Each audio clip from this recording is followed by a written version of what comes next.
بسم الله الرحمن الرحيم الحمد لله رب العالمين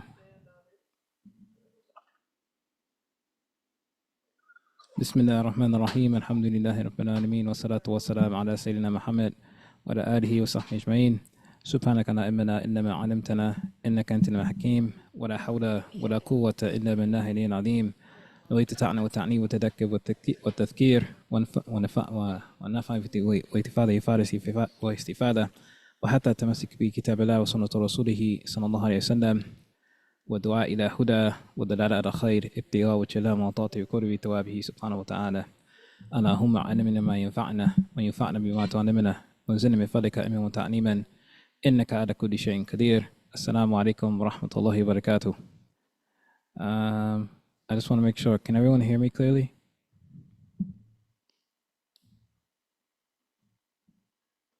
Okay, alhamdulillah. Alhamdulillah. So, inshallah, as we await for anyone else that may be joining us, inshallah, I will do it as I usually do. I will briefly go over kind of the way that the Living Islam program usually goes. So, for those who may not be familiar with the Living Islam program, this is not a lecture, this is not a dars. There is no specific topic that has been pre-planned or anything like that. This is also not a Q&A.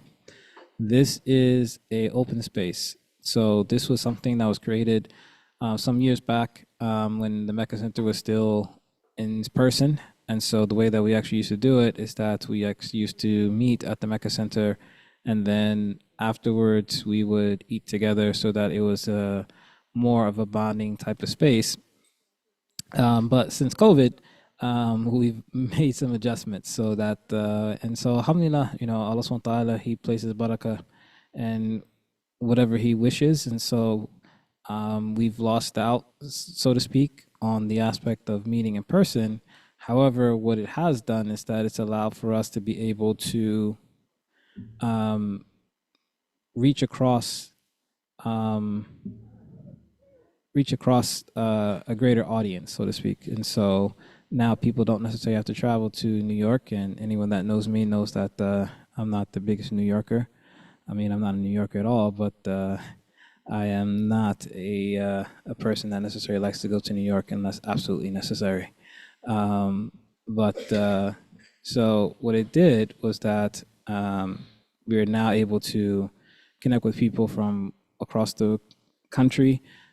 Even in some of our classes, I don't know if you've ever had anyone in Living Islam, but in some of our classes, we have people from other countries as well.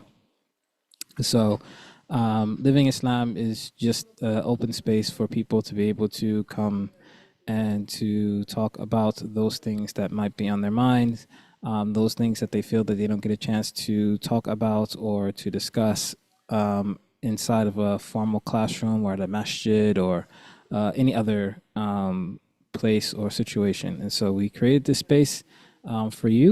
And so that is kind of like my little spiel that I give. And so my experience usually is that it starts off a little slow, so to speak. And then after some time and more people join and more people ask questions, it kind of picks up. That is kind of like my expectation, so to speak. But with no further ado, I will open the floor to everyone other than me.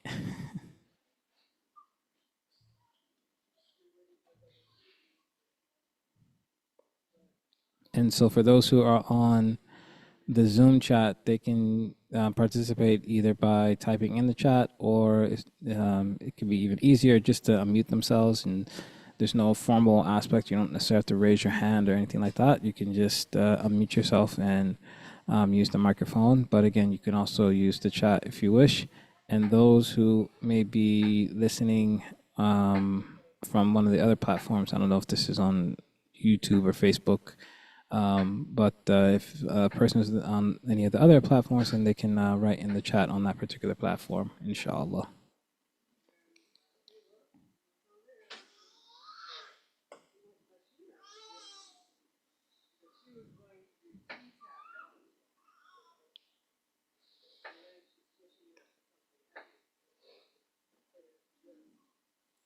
Give me 1 second, please.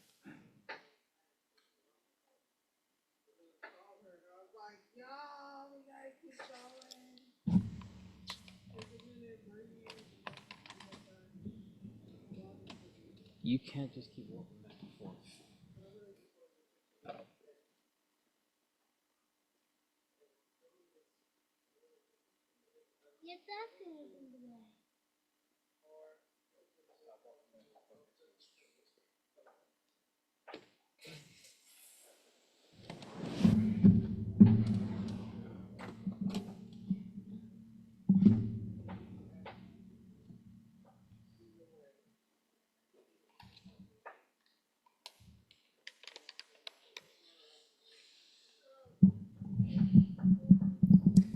Sorry about that.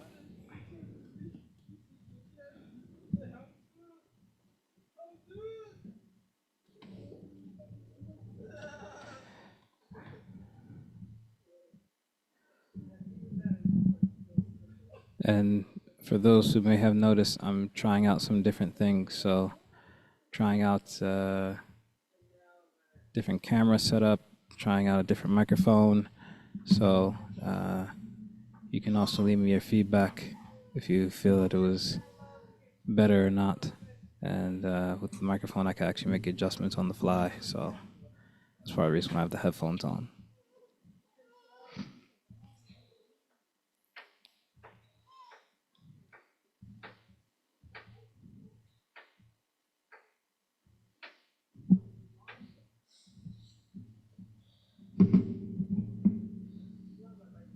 Sorry about that.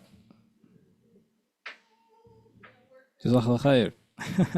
that was the intent, is to have a microphone that is very clear and a picture quality that is better. I mean, there are different picture qualities that I can actually do now, so I can also do this one as well. This one's probably a little bit bright just because of the way that the lighting is set up, but there are a few different things that inshallah we are trying to do, but one of them is to make better quality for people, inshallah.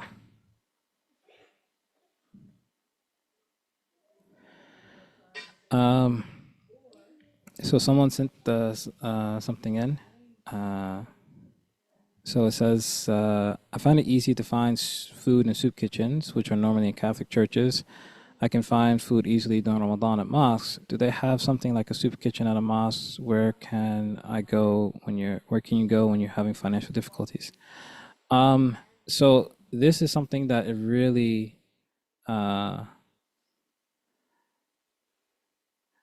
this is something that is really based upon the community. So um, um, so essentially, so for example, I know of a Islamic center in New Jersey that has a food kitchen. So, for example, NBIC, for those who are familiar with NBIC, New Brunswick Islamic Center, um, Dr. Shadi Al-Misri, he is there and he has a food kitchen that he does with his, I forget the exact name of the program, but they have a second location that is also located in New Brunswick. And out of that location, they run a soup kitchen. And then New Brunswick, NBIC itself, they have regularly done soup kitchens. I think they did it with a group called Elijah's Promise or something like that. So there are masajid that do get involved in terms of soup kitchens and the like. And even some masajids, they will have it right within the masjid itself. It's just something where you just kind of have to see who's doing what. And so, I would assume similar to like churches is that different churches will have different programs that they will have. However, the mere fact that that question is being brought up, it goes to show the importance of Muslim communities establishing something where people can have their basic needs fulfilled. And to show how important that is, we can look at the life of the Prophet Muhammad sallallahu alaihi wasallam, that when the Prophet Muhammad sallallahu alaihi wasallam, when he first came to Medina, he addressed the people, and he has his famous speech, his first statements that he made when he entered into what you can consider to be Medina proper, in which he said to the people, "Afshu salam, spread peace, wa'at'u ta'am, and feed people, wa'asila arham, and keep up your ties of kinship, وَصَلُّوا فِي اللَّيْلِ وَالنَّاسُ نِيَامٌ تَدْخُلُوا الْجَنَّةَ بِالسَّلَامِ." And pray in the night while people are sleeping, and you will enter into paradise with peace. And so if you look at it, when the Prophet Muhammad sallallahu alaihi wasallam, and this is, some of the ulama, they point out the importance of this is because this is the first address that the Prophet Muhammad sallallahu alaihi wasallam is making to the Muslim community now that they have an official Muslim state. That this is the time when the Prophet Muhammad sallallahu alaihi wasallam is now coming into the city of Medina, and he is going to be the official leader of this community, and it's going to be based upon Islam.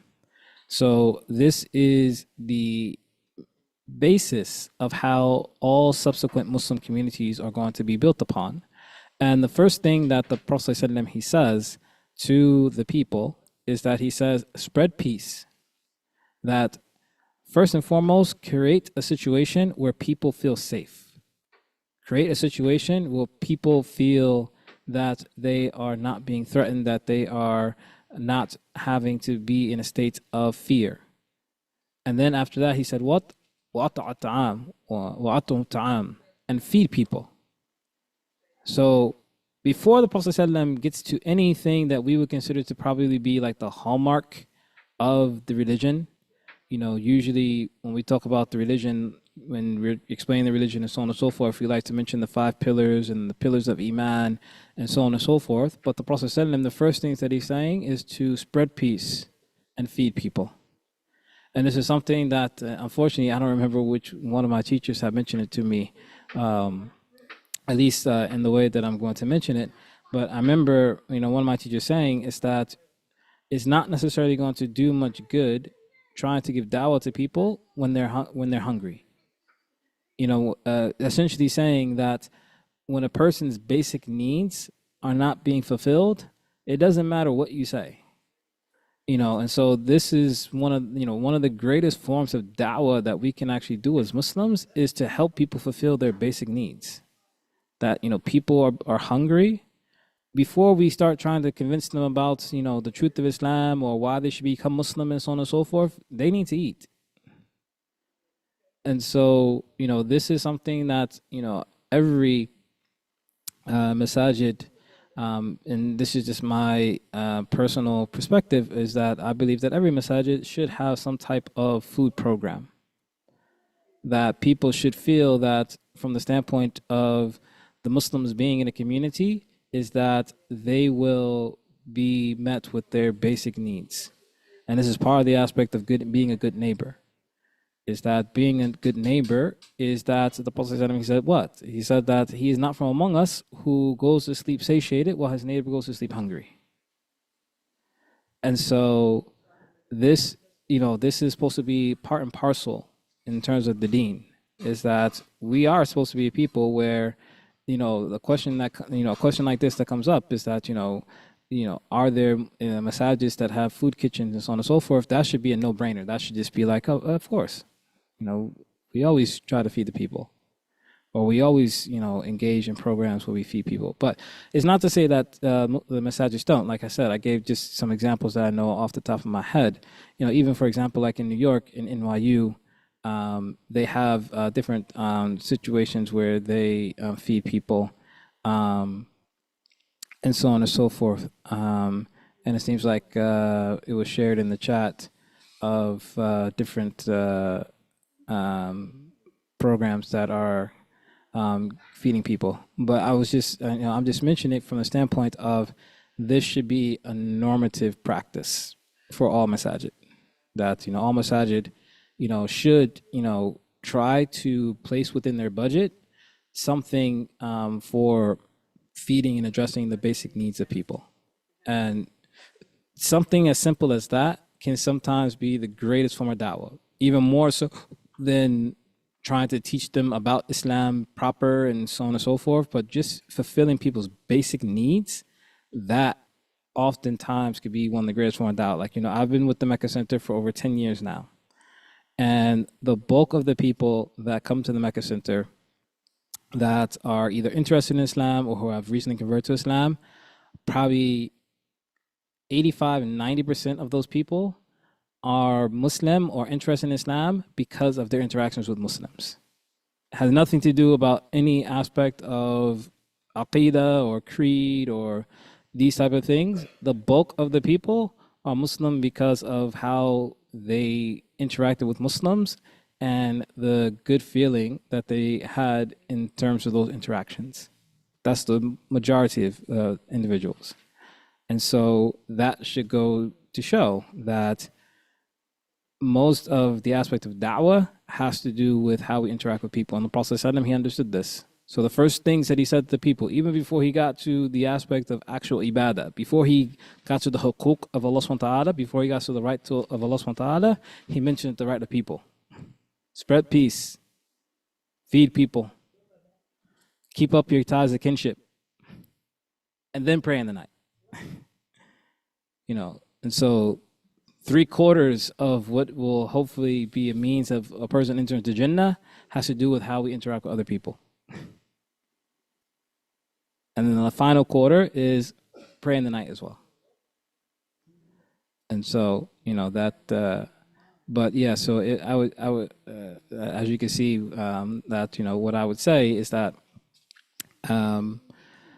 there are different masajids who do have programs that that are for that. However, it just depends on the area and the masjid and so on and so forth. And so, I don't know if it's Sister Mina or if it's someone else with us tonight, because on my end it just says Mecca Center. So, but Jazakallah khair for putting up some of the resources from the standpoint of New York, and then like I said, okay, I guessed right. But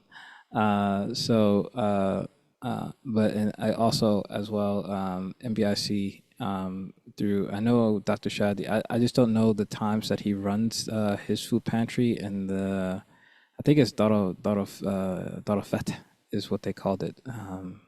Forgive me for forgetting. I think it's Darafet or something like that they called it. But they have a separate house that they've purchased, and they do their food kitchen through that. It started out as a food kitchen, and then they now incorporate formal Islamic teaching as well in that location, as well as the work that Dr. Shadi still does with MBIC. And again, other massages do have other programs, but it would just be a situation of checking with those different masajid in the area to see if they have those food programs. But again, my whole long spiel about it was just the aspect that this should be a normative case for any masjid that we have.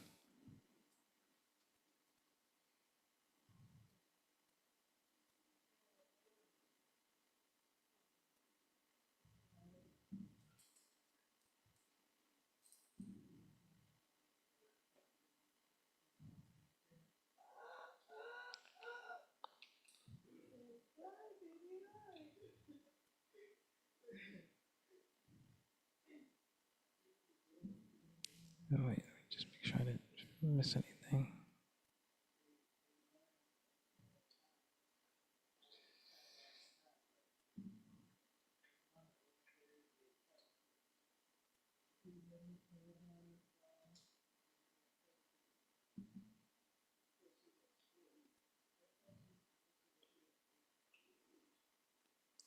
And inshallah, also, the lighting will get better as well. I'm doing this piecemeal, so to speak. So there's some more things that I plan to get to make better quality. pretty much I know for myself, and I can see where the trends are going. Is that oftentimes people we pay more attention to the quality of what something looks like more than we even do what the content is, and so and inshallah, the Mecca Center, we can try to do both. So trying to make better quality and better content.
Assalamu alaikum. Wa alaikum assalam.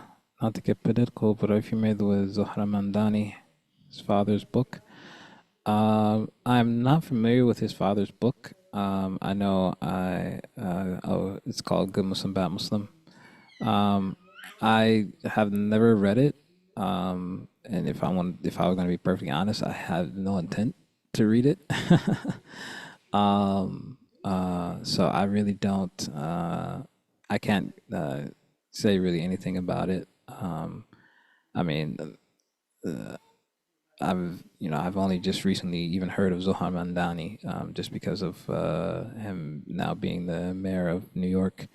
And I heard about him prior to that, just because everyone was so afraid of, oh God, there's going to be a Muslim mayor and the world's going to come to an end. But no, I haven't. I haven't looked into his father's books. I know his father. Should I say? I've heard that his father was involved in. Was it academia or something like that? And his mother was involved in something else. Uh, um, yeah, but I haven't.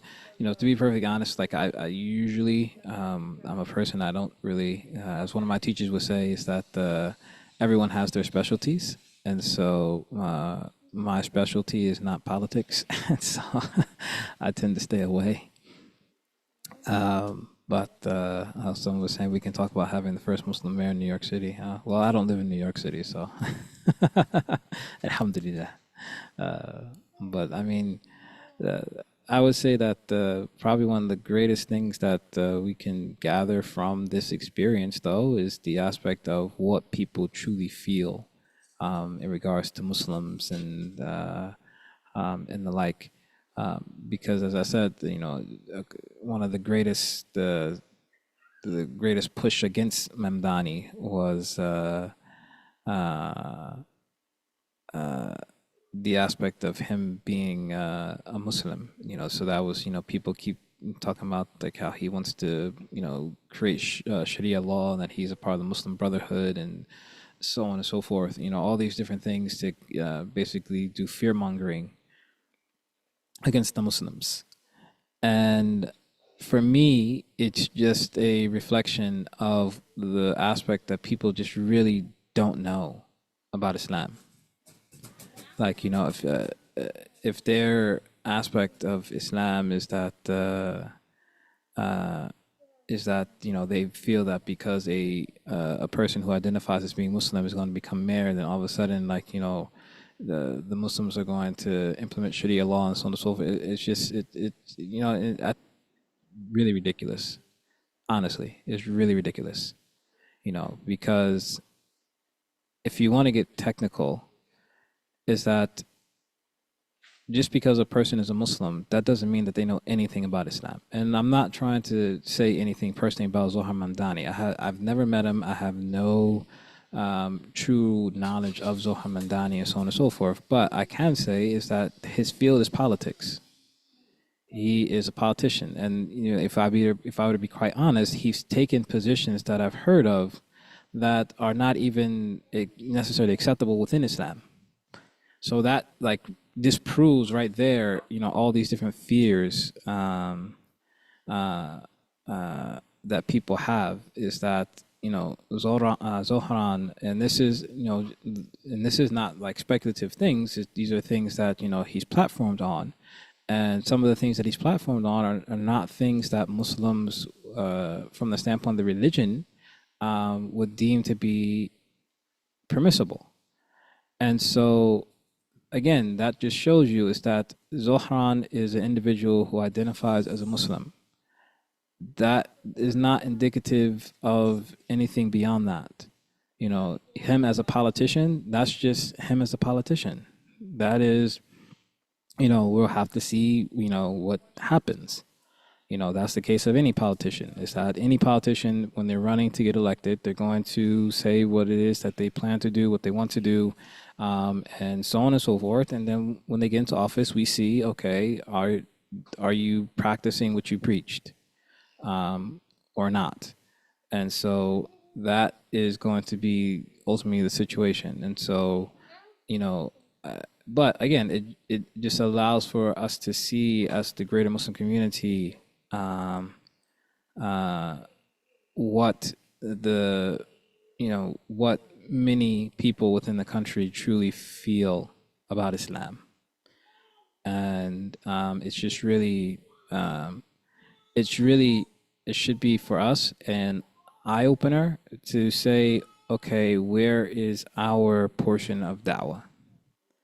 That all of us as Muslims, we have a portion of da'wah that we are supposed to be engaged in, and so it becomes a situation. Okay, from my individual sphere of my circle of influence, what am I doing to correct people's understandings of Islam? And so for me, that's kind of what I take from it. It's just, again, for me, it's just kind of funny just how uneducated people are, especially those who claim to be educated. Is that all these different claims that are being made, and so on and so forth. And so you know uh, Zohran being Muslim, that's great, alhamdulillah. But being Muslim is not necessarily indicative of any particular viewpoints or true understanding of the religion, and so on and so forth. And again, I'm not speaking about Zohran in general. I'm just talking about the concept. I have nothing to like. I've never interacted with Zohran or anything of that nature, so I'm not going to be, trying to say anything about him personally.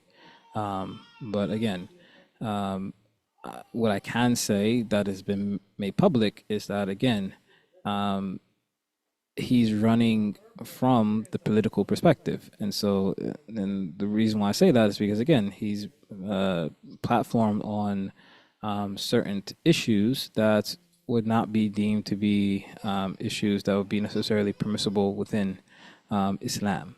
And so he's platforming from the political perspective. And so he's a politician who is identifying as Muslim. And so, uh, and so, but again, from the standpoint of the greater Muslim community, I would say that just people's thought process around Muslims, and how dangerous they perceive Muslims to be, and so on and so forth. This is just a clear message for us as Muslims, that we still have a good amount of work in terms of da'wah to do. Uh, uh, and so, again, as being mentioned in the comments as well, is that one of the best things that we can do is to act upon the prophetic model of trying to be a means of benefit for those around us. And so, may Allah subhanahu wa ta'ala make Zuhran successful in whatever capacity that means.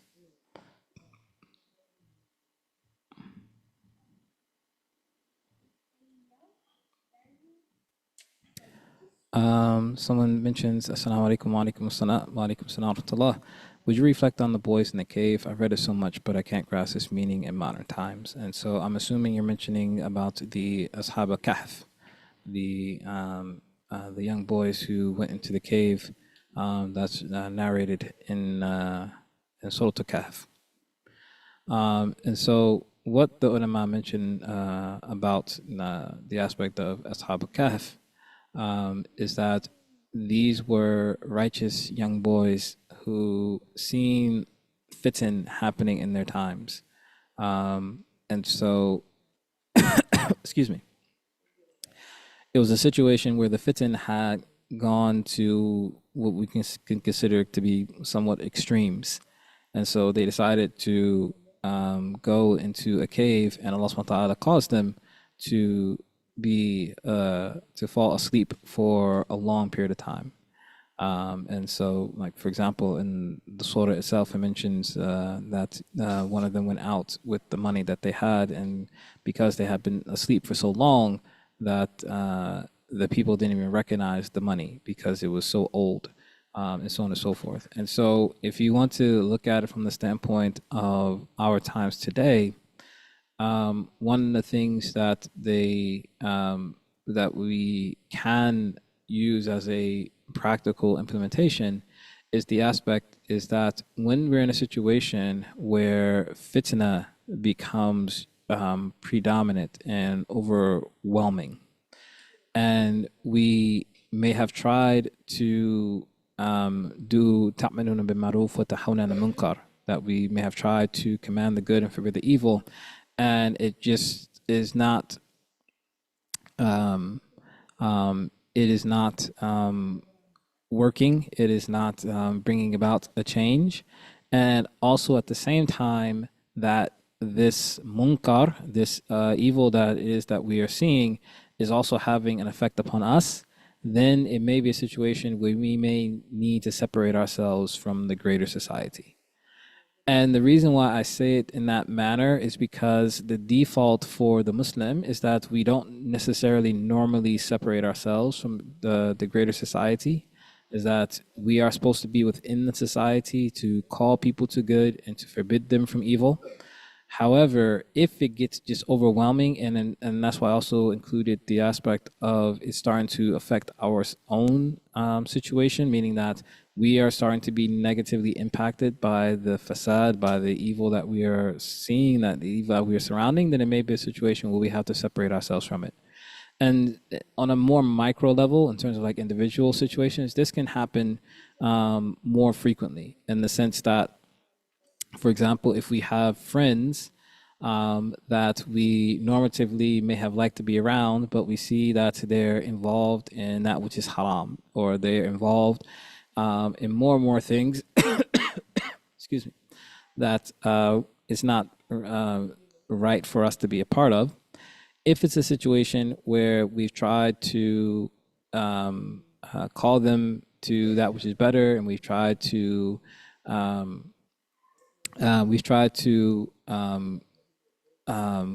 show them how harmful this activity is, not just for themselves, but even for others around them, and it's just falling on deaf ears, and it's starting to have an effect upon us, that we are starting to be negatively affected by it, then it may be a situation where we have to go into our own type of cave, meaning that we may have to have a healthy distance.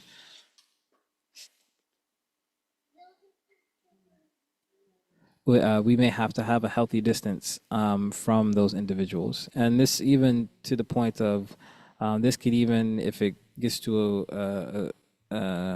a certain situation, this could even go to the aspect of family members, in the sense that if we have family members who, as the saying would go, can be toxic, that a person could possibly have toxic family members, it could be a situation where we may isolate ourselves from them, in a sense where we still give them their basic rights, So we never, to the best of our ability, we never cut off a family member, because this is a injunction from Allah subhanahu wa ta'ala.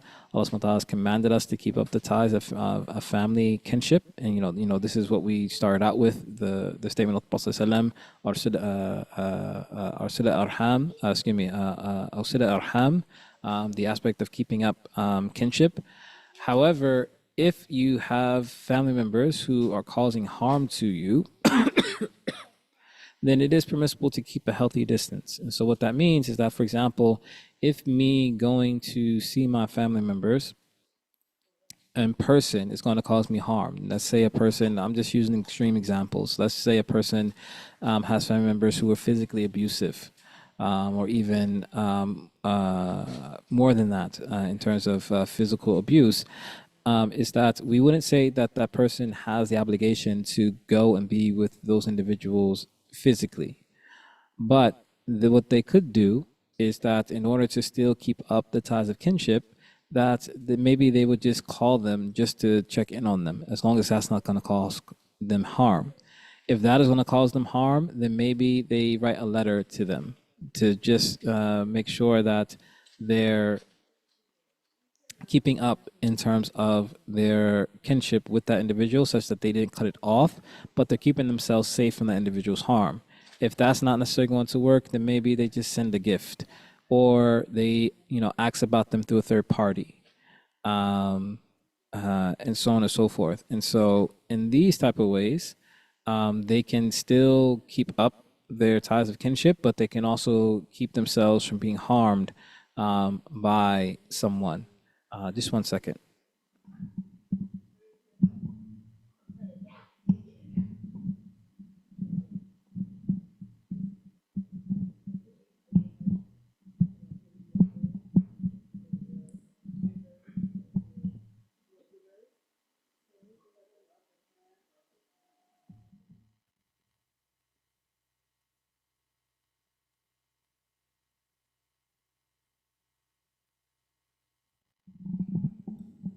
Sorry about that. But yeah, so the Sharia, it does not require a person to put themselves in harm's way. And so if a person is in a state of even a family member harming them, they can keep a healthy distance while still maintaining their ties of kinship. It's just that we may have to be more creative in the way that we do it, so that we keep up with them in a manner that is not going to actually cause us harm in doing so. So that is a means of doing it. Now, in the case of a person, in the sense of, like, being the only Muslim in their family, and the aspect of friends that a person may have had before they became Muslim, is that, again, with family members, as one of my teachers would say, everything is relative except for the relatives; they're absolute. So, with family members, then, we should be strategic with them. And so, for example, there are family members that I love them to death, but I just know that I have to limit, for example, verbal conversations that I have with them, just because the things that they may like to talk about, or the way they like to talk about. Because, for example, people who curse, for example, oftentimes they are so used to cursing, they don't even notice that they're cursing. And, like, they may be cursing like every other sentence or something like that. And so sometimes you may have to limit the amount of conversations, or you just have to be very strategic when you do talk to them, by directing the conversation. And, even sometimes you might even have to point out to them, like, you curse a lot, right? Because, again, a lot of times people don't even necessarily know that they're cursing, just because they're so used to it. And so, in that way, that you're still keeping up family ties, but you're also trying to protect yourself from the aspect of harm. And then, other things that, that can be done, because, especially in America, I think most of us probably have non-Muslim family members, is that usually what I'll do is that I will, like, if there's something that comes to my mind, or, like, if there's something that I know that a family member is interested in, that I know is more or less going to be hard to go into the haram, or it's like it's not as easy going to the haram, I'll engage them with that. And like, even if I'm not all that interested in it, I'll just like zero in on that. So that this way we can have a conversation about that thing. And I'm able to keep up my family relations with them, and we can have a decent conversation. And I don't have to worry about necessarily them going into, haram areas and so on and so forth. So generally speaking, I intentionally do not talk about religion with people unless they bring it up, which kind of like sounds like almost like, are you serious type of thing? Like, yeah, I love to talk about religion, but I intentionally don't talk about religion with other people unless they want to talk about it with me. And so, like, even at the school that I work at the university that I work at, is that I warn students sometimes. I was like, look, I love fiqh and I love aqidah. So if you're gonna ask me a fiqh question or you're gonna ask me a aqidah question, then like you might get into it, like meaning that you might get a long answer from me. Like those are topics I like to talk about. And so, but again, I leave it to them. That otherwise, I just whatever they want to talk about. Okay, let's talk about that. Like they like FIFA and soccer and stuff like that. I'm not a soccer person, but like if that's where the conversation wants to go, okay, you can tell me about whoever. Like, and it's funny because they'll mention like different names in the soccer world. I'm like, I have no clue who that is. But yeah, and so that is one of the ways of interacting with family and or friends, is that interact with them on their terms, in the sense of things that they enjoy, but that you can control the conversation. So that this way it helps to be able to keep up those. You can still maintain those relationships, but you can also protect your deen, and not go into those things that might be displeasing or disobedient to Allah subhanahu wa ta'ala. And then there are situations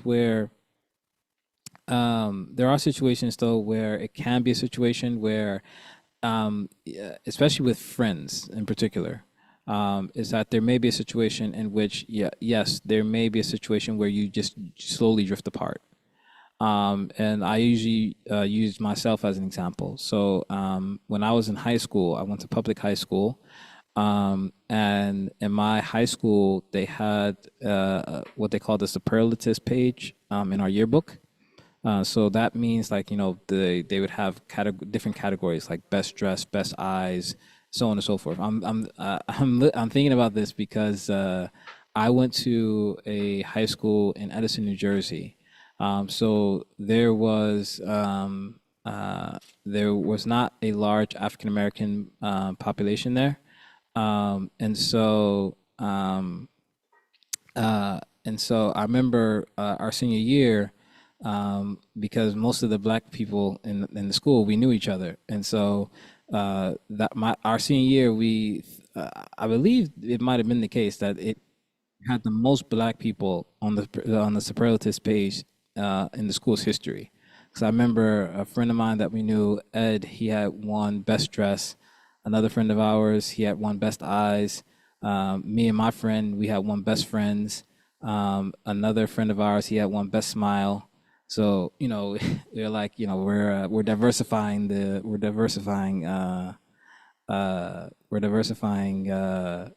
Edison. But in any case, as I mentioned, me and one of my friends, we won best friends. And so, as one of our friends had said to us, he had said, if you see Reek, you're gonna see B. If you see B, you're gonna see Reek. And if you see one of them and you don't see the other, you're gonna be like, well, where's the other one? Like, we were always together. That's how we won best friends in high school. But in any case, I haven't talked to him in, ooh, it's probably been like 7 years or something like that. And even before then, I would only speak to him occasionally, because basically what happened is that after we graduated high school, we kind of basically just went in two different directions. So, just because the basis of a friend is what? Is that you choose your friends based upon common likes and common common things that you agree upon, and so on and so forth. That there's a commonality there. But the thing is that as people, as we get older, as we have more experiences, as we take in more information, and so on and so forth, is that some of those things may change, and so naturally, our circle of friends may also change and adjust. So I say that long story to say is that when it comes to friends, then there may be a situation where a person may, um, I don't want to say lose, because, like, for example, even like the example that I gave with me and my friend who we were best friends in high school, it's not to say that there was any animosity towards one another. Like, if I seen him, I'd be very happy to see him and, talk with him and so on and so forth. It's just that just naturally, just based upon our lives, we just went in separate directions. And so, but it was no malice between us or anything of that nature. It was just, he was going in one direction, I was going in another direction. And so I say that to say is that with friends, it can be a little bit different. That it may be a situation where you may quote unquote lose a friend in the sense that you just are not going to necessarily be around that person as much or be involved in the same activities with that person anymore. However, it doesn't necessarily have to be something where it either like completely ends or like it ends on bad terms. But then also at the same time, is that because friendship is based upon mutual likes and such, is that oftentimes what will happen is that you'll have other friends that you'll pick up along the way. And so it's just that, again, it's just a situation where your circle of friends it just may change. Wallahu alam.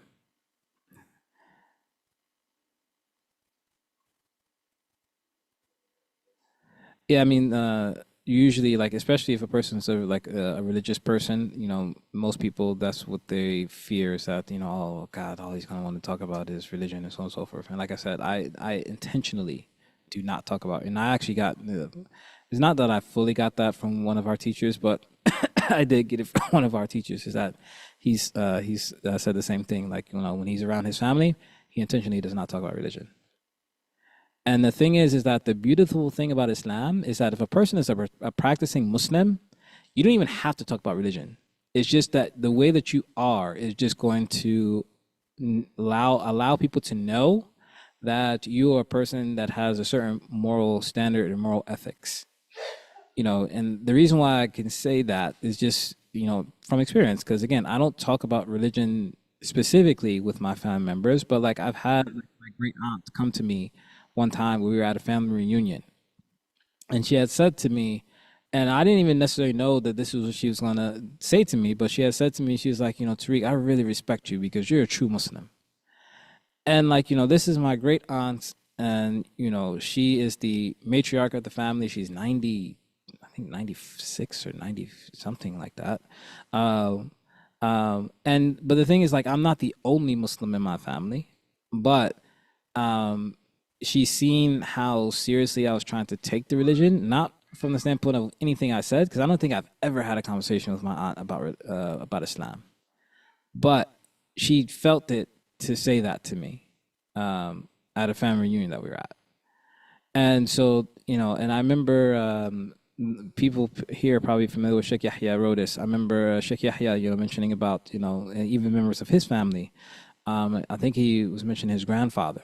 Like, he had a similar experience with his grandfather that because of Sheikh Yahya's um, uh, commitment to, trying to be the best Muslim that he can, is that it had an impact on his non-Muslim grandfather. So what I'm saying all that to say is that there, if a person is truly trying to be a good Muslim and really trying to live out the religion, there shouldn't even necessarily be a reason to have to even say anything about the religion. Like, your mere presence is going to be a representation of Islam, inshallah.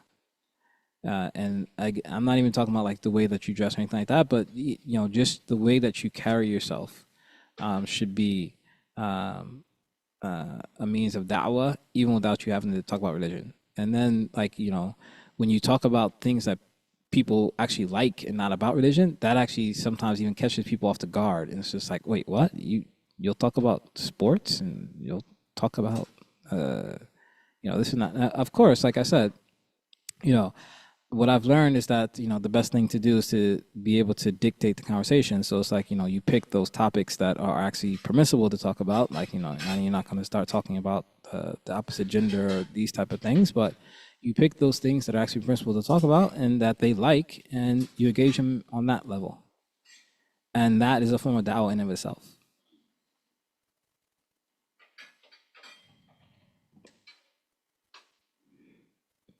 Yeah. So yeah, someone mentioned it's not always easy to not mention Islam when you want to express the situation with family or friends, but input yourself in conversation and try to keep up with family and friends. I mean, it's not to say like it's just going to be like an absolute like religion never comes up. Yes, there will be situations where like some aspect of the religion will come up. The big thing that was a thing with my family at one point was, when I had come to the decision that I was not going to have physical contact with a member of the opposite gender who was not a mahram. So meaning I wasn't going to be hugging or shaking hands with anyone. And so, the religion had to come up in that type of situation. But what happened was that it's something where it's like it was kind of like a thing in the beginning, like just family members and others trying to get used to it. But then it just became a thing that was just regular, and it got to the point where my grandmother, who's not Muslim, may Allah subhanahu wa ta'ala grant her Islam, but it got to the point where my grandmother, she used to do it for me. Like I remember going to a family reunion, and I was, I always was a little nervous about the long lost cousin slash auntie that hasn't I haven't seen since I was like 3 years old and whatever and so on and so forth. And so I remember one time being at another family reunion, and I was walking with my grandmother, and she's like, "Yeah, this is your cousin so and so." I don't remember who it was, and whatever case may be. And like of course the auntie came to hug me, and my grandpa was like, "No, no, no, he doesn't do that." And my grandmother did it for me. I was like, "Oh, alhamdulillah." Yeah. Uh, uh, and so, uh, yeah, so sometimes, as one of my teachers would say, is that when you make an effort to obey Allah subhanahu wa ta'ala, then He will have the creation work on your behalf. Because ultimately, Allah subhanahu wa ta'ala, He's the one that's in control. So when we make an effort, and Allah subhanahu wa ta'ala, He knows what's in our hearts. So He knows those fears that we may have or those uncertainties that we may have, and He knows the difficulty that we may be going through in trying to implement His sacred law. And so when we give that effort, Allah subhanahu wa ta'ala, He will make things easy for you, inshallah ta'ala. As a promise, it says in the Quran, إِنَّمَا أُسْرِ يُسْرًا. In Allah subhanahu wa ta'ala, He mentions it twice. إِنَّمَا أُسْرِ يُسْرًا. That with difficulty, their ease will come. And so it may be difficult in the beginning, and you may feel that difficulty, but then Allah subhanahu wa ta'ala, He will grant ease in that situation. And again, this is something that I've personally have experienced, is that personally I've been and I can name other situations that I've been through as well, and that I had some apprehension or some nervousness or whatever the case may be, some fear, and then Allah subhanahu wa ta'ala, He just made it easy. And then often, as a friend of mine would say, is that he likes to give acronyms to many different things. So for fear, his acronym for fear is false evidence appearing real.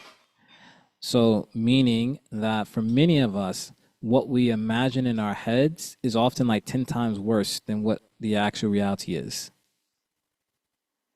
Is that oftentimes we make out a situation to be way worse than what actually takes place. And so that's also something to always keep in mind, is that usually what we imagine in our heads is way worse than what actually will actually end up being the case. Not always easy to not mention this. Okay. For me, these people have been in my life when I've been Muslim. And yeah, so again, it's not to say that you have to cut off anyone from your life. It's just that there may just be adjustments that we make depending on, what they incline towards and so on and so forth. Is that we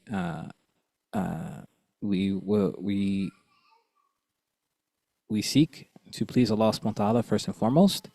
And but at the same time, it doesn't mean that we are to that we have to cut everyone off from our lives that we may have have had strong connections with.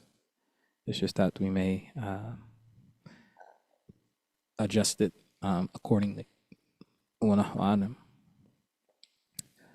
It's so interesting because if you sit with generational Muslims, they talk about other stuff because Islam is a given. Like I didn't get it at first, but now I do. Yeah, I mean, again, if you're trying to be a practicing Muslim, especially in an American context, like you're gonna stand out. Like if for nothing else, then that's like especially like in the winter months now, like when the salats almost seem like they're coming back to back to back. It's like man, it's already Asr to me. Like I just prayed Dhuhr, and oh man, I gotta find somewhere to pray Maghrib. And so on and so forth. So it's like, you know, if you're trying to be a practicing Muslim, you're going to, that's going to be shown. And like, depending on how much you try to implement the aspects of the sacred law, other things will also be shown as well. And so again, just being a practicing Muslim, that is already kind of gonna like speak loudly to people in terms of your Islam. And so it's a situation where it's like we don't even necessarily have to talk about the religion per se.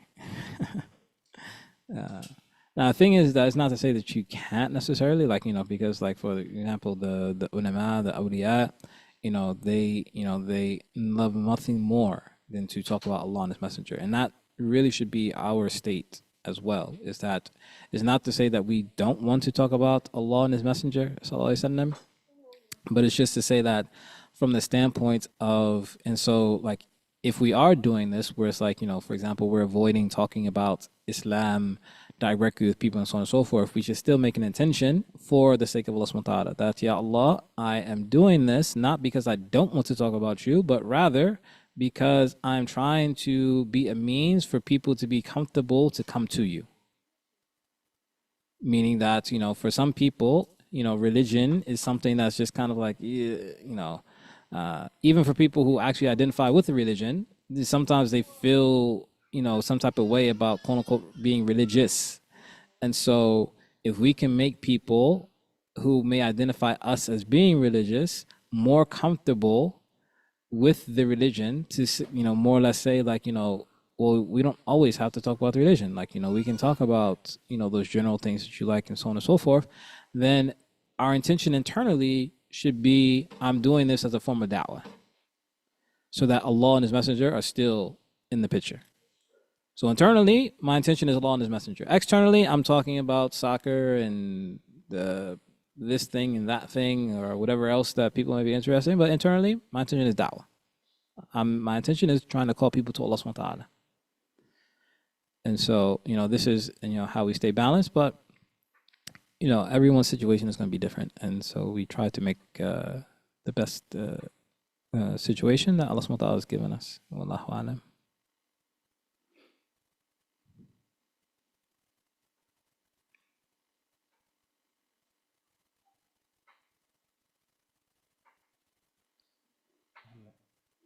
Can you give me something to drink?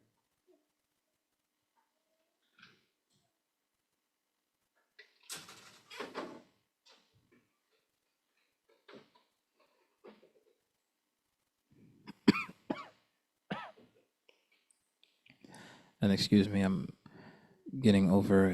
hoping anyway, I'm getting over a cold or something like that. Seems like I was the last in my household to get something.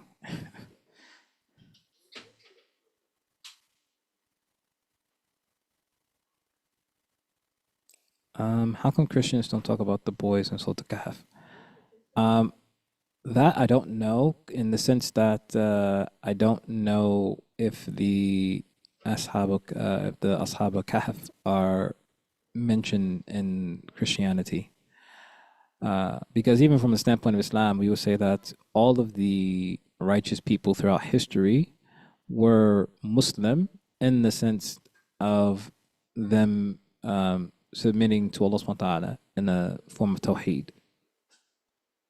And so For example, we would say that the Bani Israel, they were the Muslims of their time. We would say that the Nasar, who were the true Nasar, following the true way of Prophet Isa alayhi salam, that they were the Muslims of their time, and so on and so forth.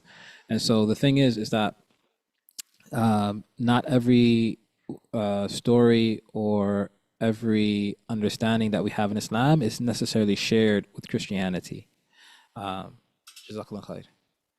So some things are and some things aren't. I'm not familiar enough. Excuse me. I'm not familiar enough with Christianity to be able to say definitively whether or not the Ashab al-Kahf story is mentioned. And even if it is, like you mentioned in the chat, is that there's no guarantee that the story is going to be the same.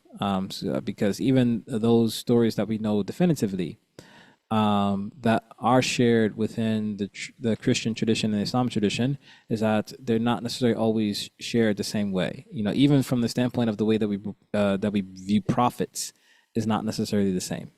So there's a very, very clear distinction between the way that we view prophets as Muslims versus the way that Christians view prophets.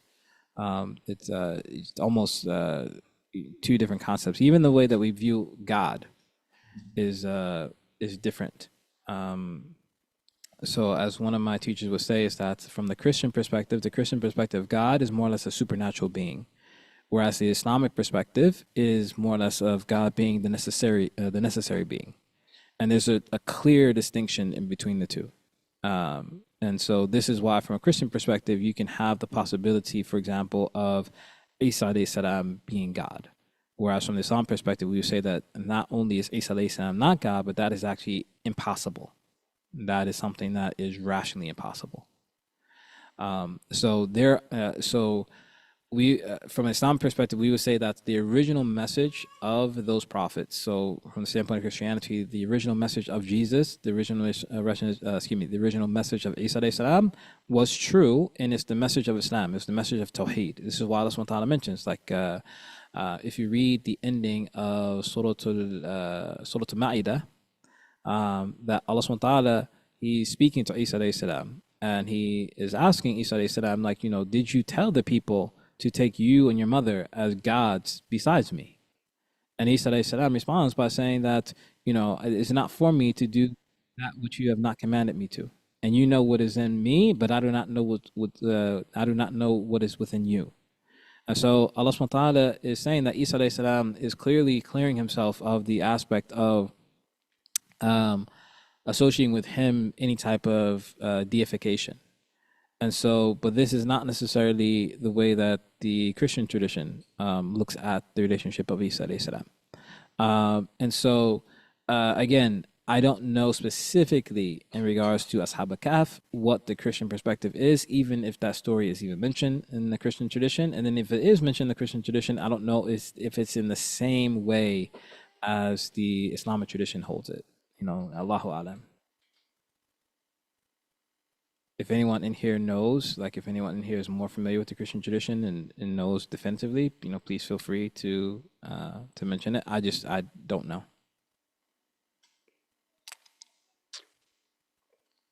Hmm.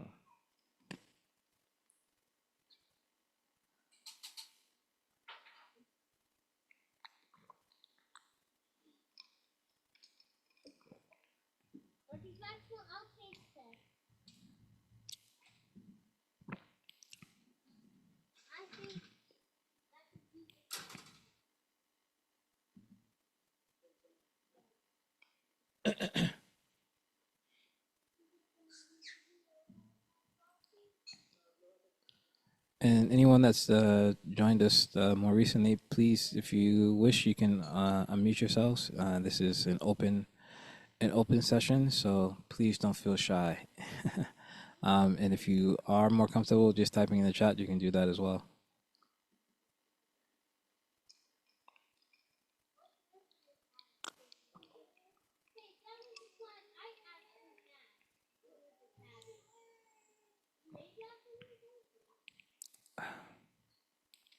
Excuse me.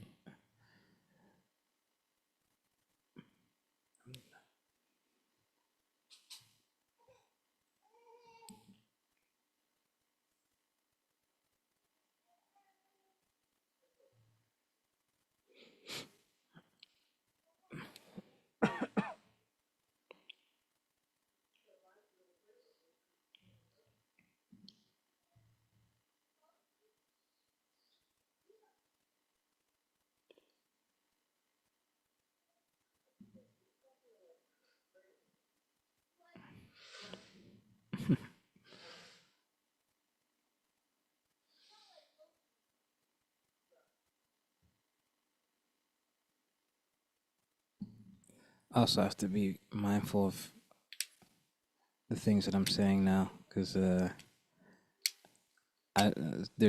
Mecca Center, alhamdulillah, shukrillah, there's a whole team that does a lot of the different aspects of the things that we do at the Mecca Center.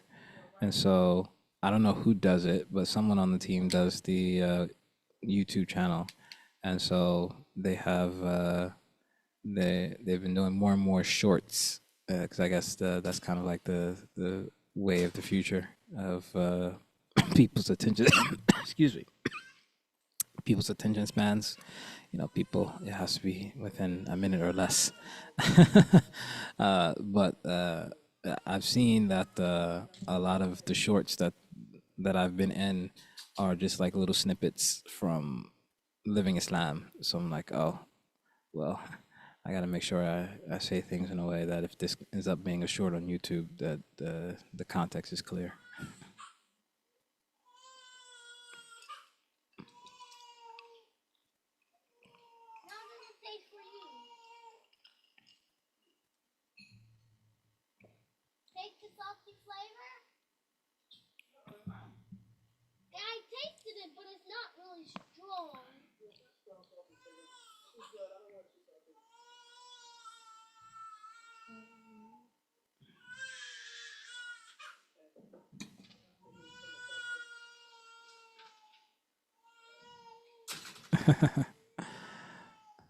The sister should do the videos. Do you like to keep it short and sweet?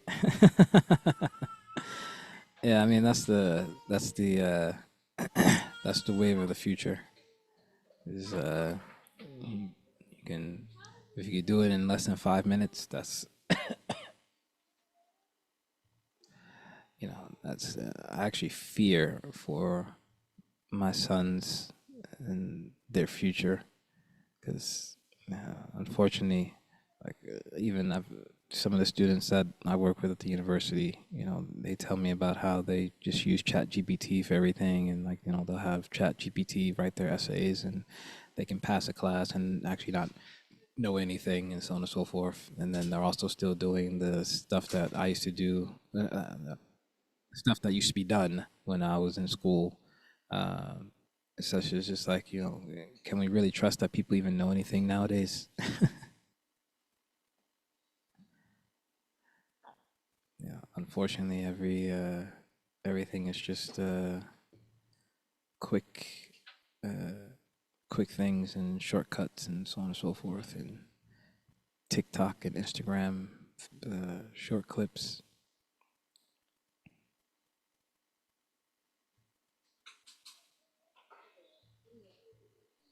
Yeah, Assalamu alaikum. Like it's not a What do you think about this?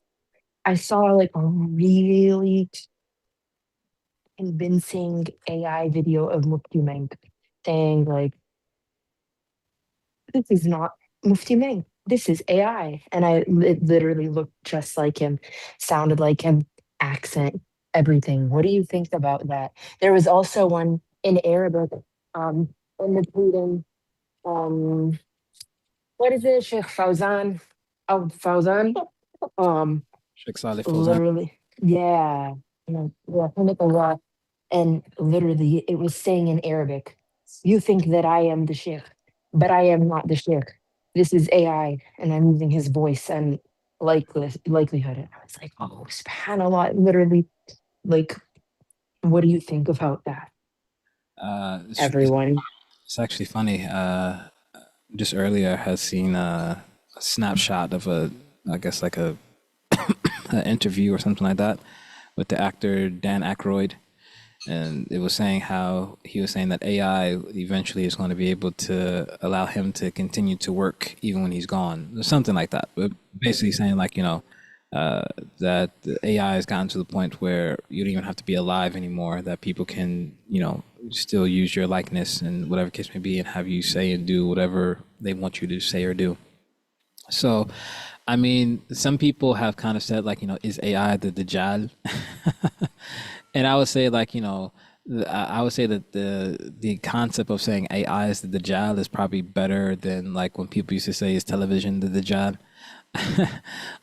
But the thing is that it's one of those things where as a Muslim, it has to be a situation where we fall back on the prophetic advice. And so the Prophet ﷺ, and Allah subhanahu wa ta'ala, he mentions this similar concept, is that before we verify information, particularly when it's coming from a source that we are unsure of, is that we make sure that we do obtain that verification.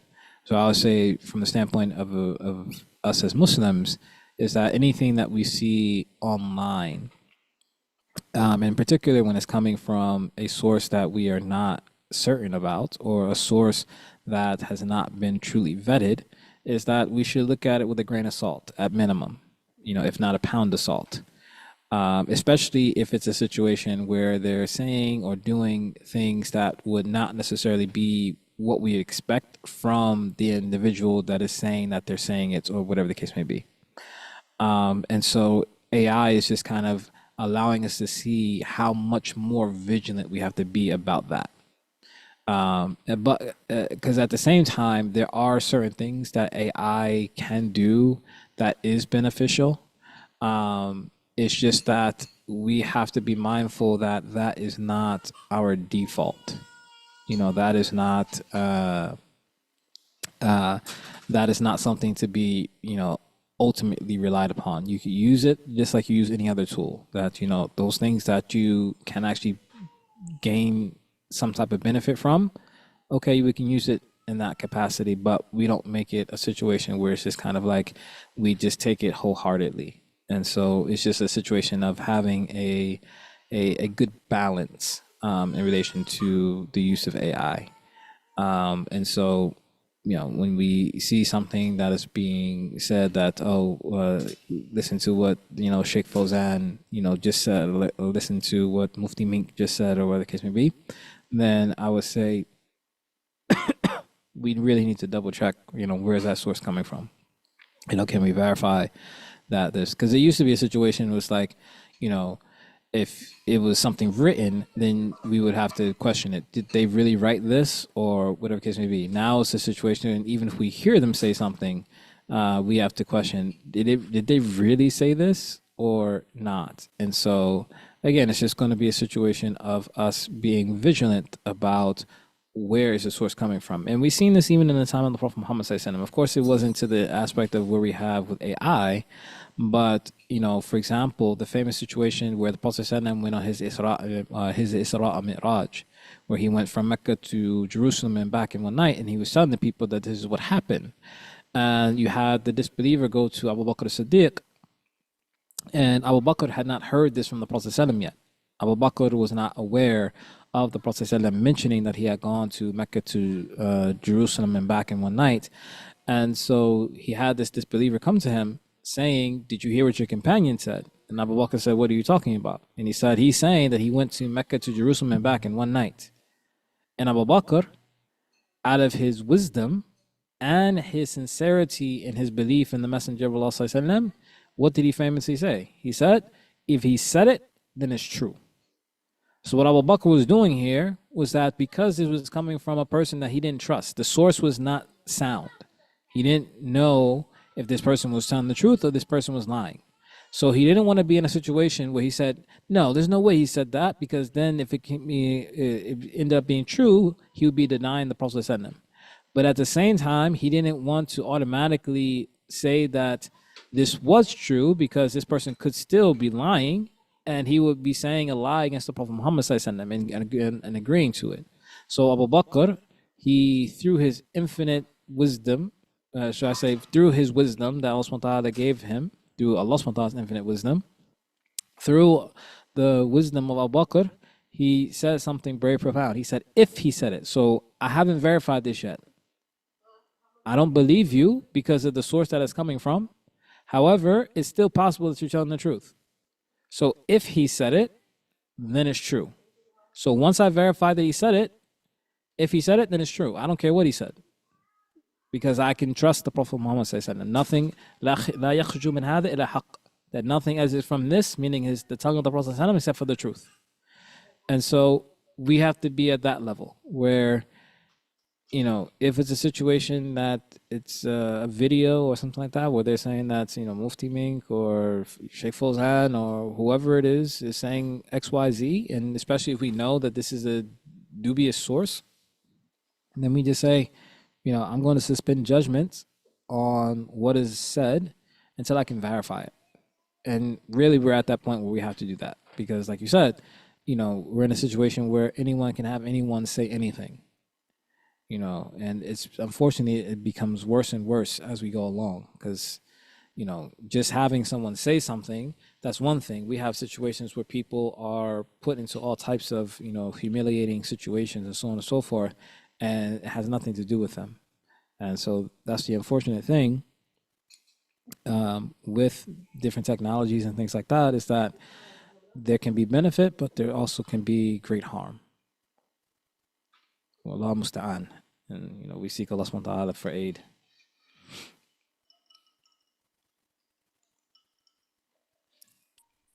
Very well put. Thank you. Barakallahu feekum. Yeah.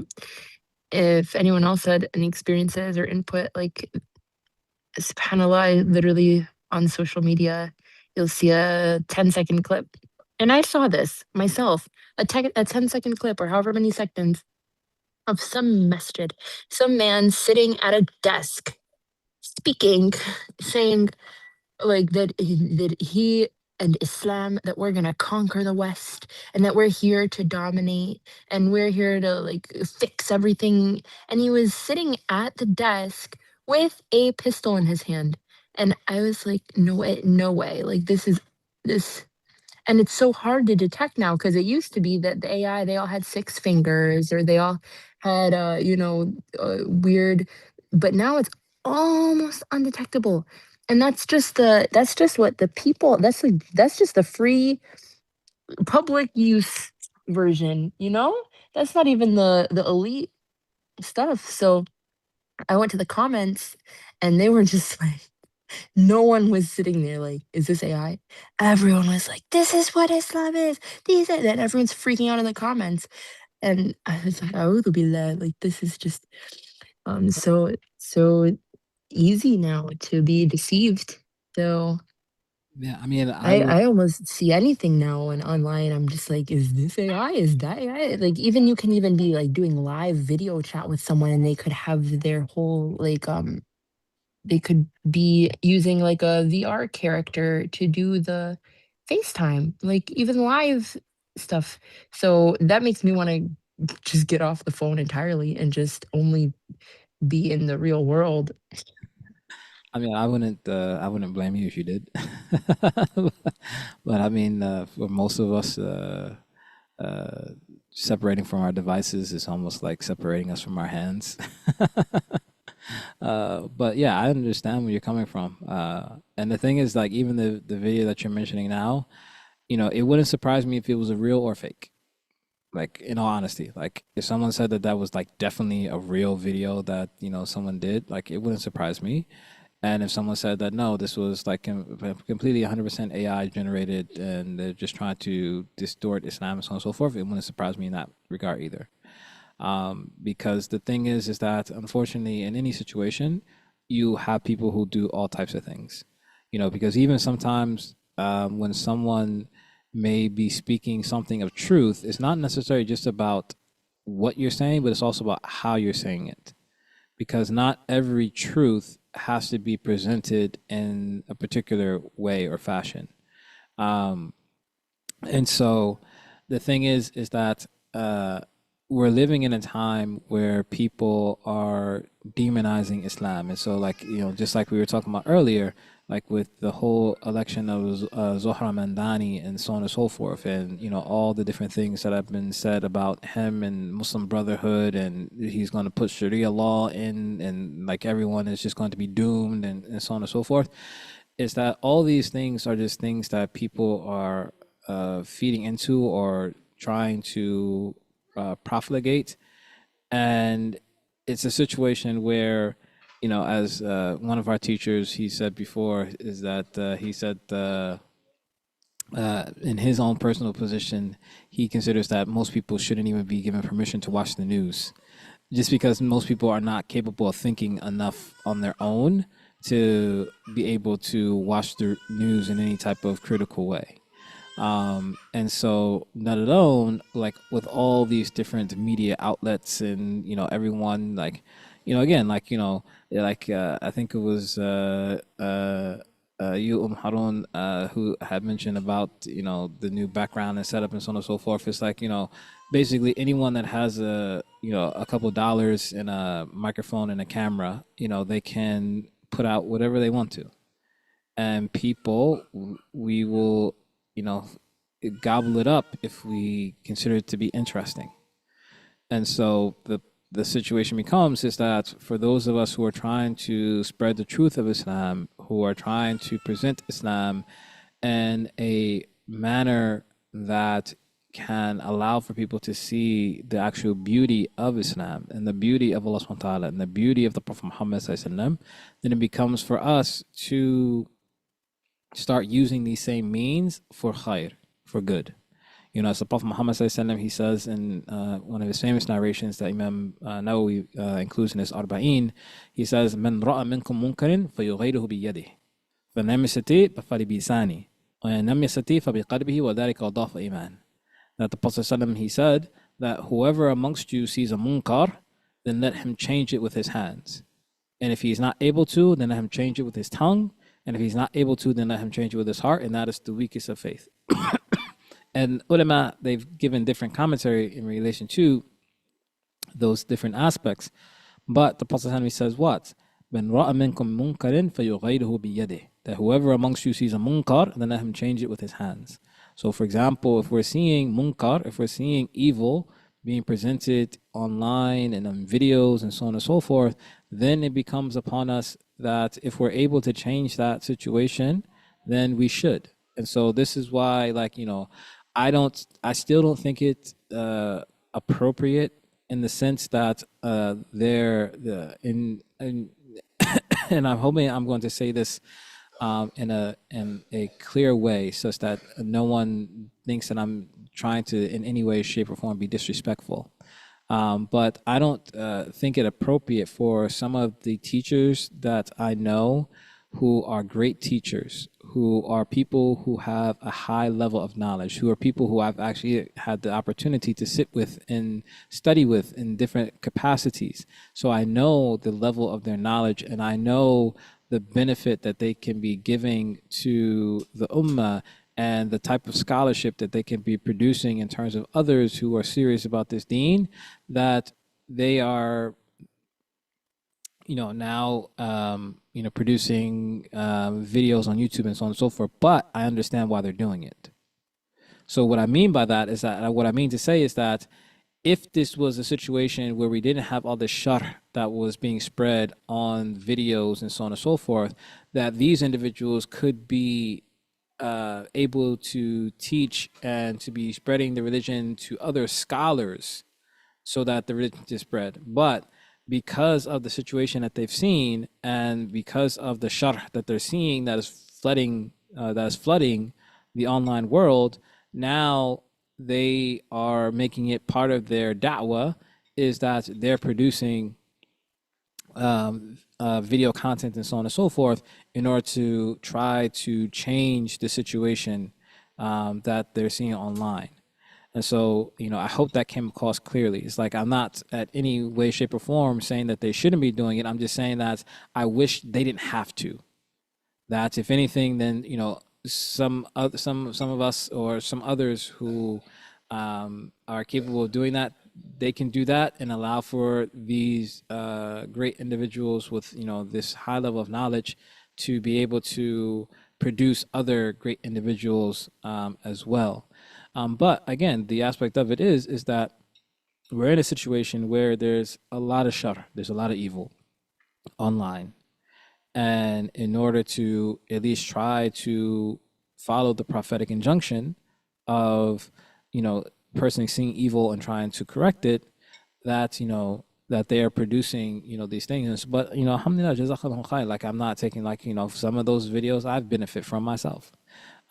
It's just that this is the type of situation that we're in, where Even some of our more senior teachers and scholars are now going into those platforms to try to correct the things, because again, the dangerous thing about it is that anyone with a camera and a microphone can put out anything, and as soon as it goes viral, bam, it's all over the place.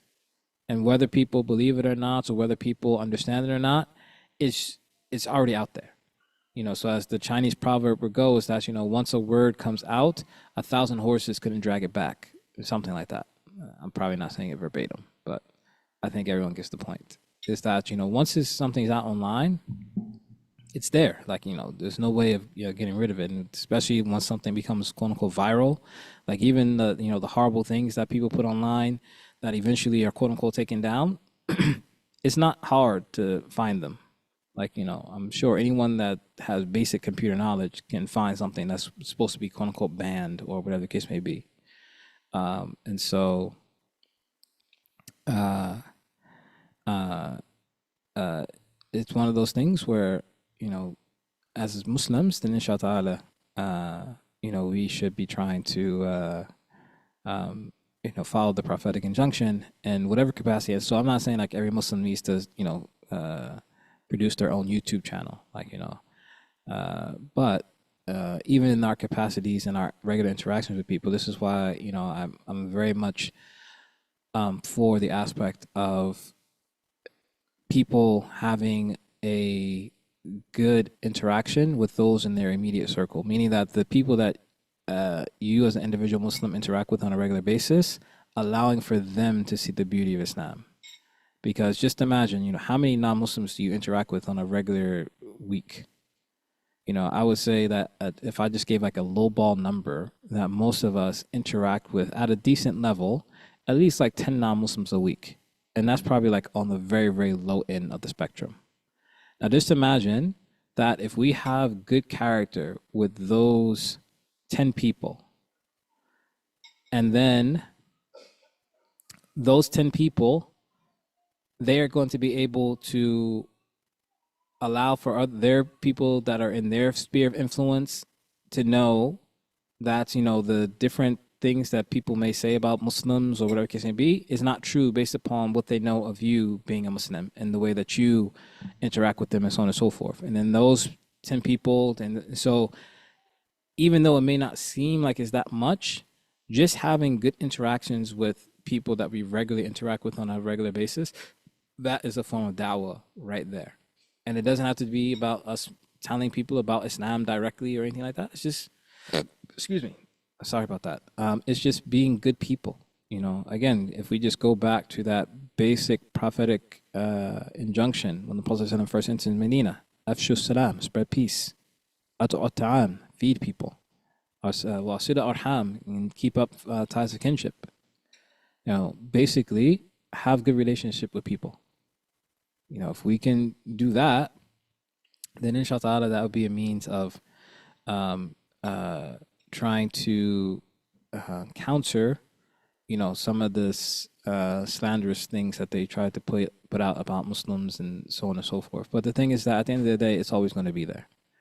The Prophet Muhammad sallallahu he mentioned about the aspect of Islam. He said that بدا الإسلام قريبا وسيرى قريبا, that I may not be saying Arabic correctly, so forgive me, but essentially the meaning of it is that Islam started out as something strange and it will return to being something strange. فَتُوبُوا إِلَى غُرَبَاء, and so give glad tidings to the stranger. And so people in general will find Islam to be strange. But as Muslims, for those that we interact with, that we can allow them to see the beauty of Islam, to the best of our ability. And the primary basis that that's going to come through is just going to be husn al-akhlaq, of having beautiful character. And in many different situations, I've found that speaks volumes in terms of the way that people perceive Islam. Is that when they can actually interact with the Muslim and they can see that what the news or Facebook or YouTube or whatever says, doesn't match up to what they actually experience when they interact with Muslims, that that is one of the greatest forms of dawah. Um, Also, be careful with books purchased. I found error in Ihya Madin. I purchased from a well-known bookseller. Had I not read it before, I would not have caught the error. Yeah, I mean, sometimes it's a situation of translations. Sometimes translations are just not as great. And there's all different types of reasons for that. Like, for the most part, there, especially if you're talking about a complete translation of Ihya Ulumuddin, there really has not been a complete translation of Ihya Ulumuddin as of yet. That is considered to be like the best of quality in terms of translation. Like the closest that you can get to that is like the Islamic Text Society, their individual um, translations of the Ihya al-Madin. But again, it's not in like the 4 volume work that the Ihya was actually written in. Um, so, and I don't even think they haven't, if I'm not mistaken, they haven't finished translating all the different sections of the Ihya. But that is probably the better translation of the Ihya. You do have some abridgments. So, like for example, the 40 Principles is considered to be more or less an abridgment of the Ihya that Imam Ghazali wrote himself. So that has been translated, and that's more or less considered to be a decent translation. It's the 40 Principles of what is the full title that they give to it?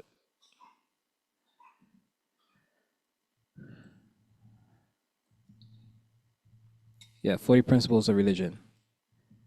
And it's considered to be an adaptive summary of the Ihya. And so that's considered to be a decent translation of the actual Ihya itself. And this was something that is attributed to Imam Ghazali himself, that Imam Ghazali himself, he wrote this abridgment of the Ihya. But again, for the most part, the Ihya, there hasn't been a full translation of the Ihya that's considered to be like a necessarily truly good translation, so to speak. And it's not to take away from those who have attempted to do it, because the thing is that the translation is not an easy process. Like, oftentimes people think that, translation is just like, well, just write what you understand. And it doesn't work that way. Anyone that knows more than one language, they would have a better understanding of why translation is not an easy thing to do. Especially when you're talking about like classical works and you're trying to be true to the text and also trying to put it into a modern context that people understand and so on and so forth. It's a very difficult process. And you're talking about something like the Ihya. Technically speaking, I'm looking at the copy of my Ihya that I have at my house, the Arabic version. That's a 5 volume work. Like the Ihya itself is actually 4 volumes, but the print that I have, they put it out into 5 different books. So it ended up being more or less 5 volumes. Um, uh, but the thing is that that is a large work, and again, trying to be true to the text and so on and so forth, it takes a lot of effort to try to do something like that. And so again, the Islamic Text Society, they have been working on translating different portions of the Ihya. They have a good chunk of it done. um, I don't know how much they have fully done, but there's a good amount that are done. So if I look just here where Sister Mina put in the website for it, so they have 3, 6, 9, 12, 15, 16. It's only 16? Seems like there might be even more than that. Allahu Alam. And one of them is his Ayyuha Walid. So that's not even, so that would be, it would just be 15. And so I'm thinking that this, actually, yeah, this is not all of them. Because I know, like, for example, they just released the Bangs of the Tongue not too long ago. And uh, uh, that is not on here. And they also just released the section on wealth, on wealth, and that's not on. I don't think that's on here either. So yeah, so there's more than what's even on this particular uh, website. But again, this is probably the place that has the best translations of at least sections of the Ihya. Um, I'm trying to think because um, there was another copy of the Ihya that was considered to be like an abridged copy of the Ihya that is kind of like a decent work. It's just that uh,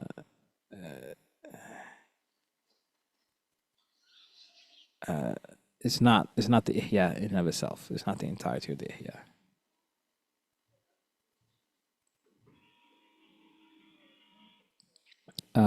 Yeah, Fons Vitae, uh, if that's how they pronounce it. Uh, I believe it's between the two of them.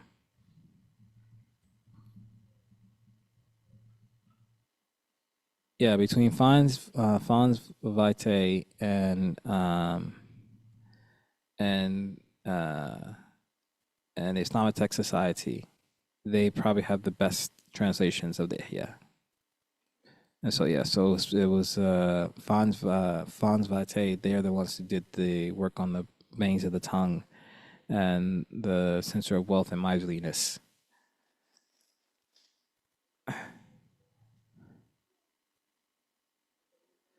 So yeah, so between those two publishers, they probably have the best translations of the Ihya.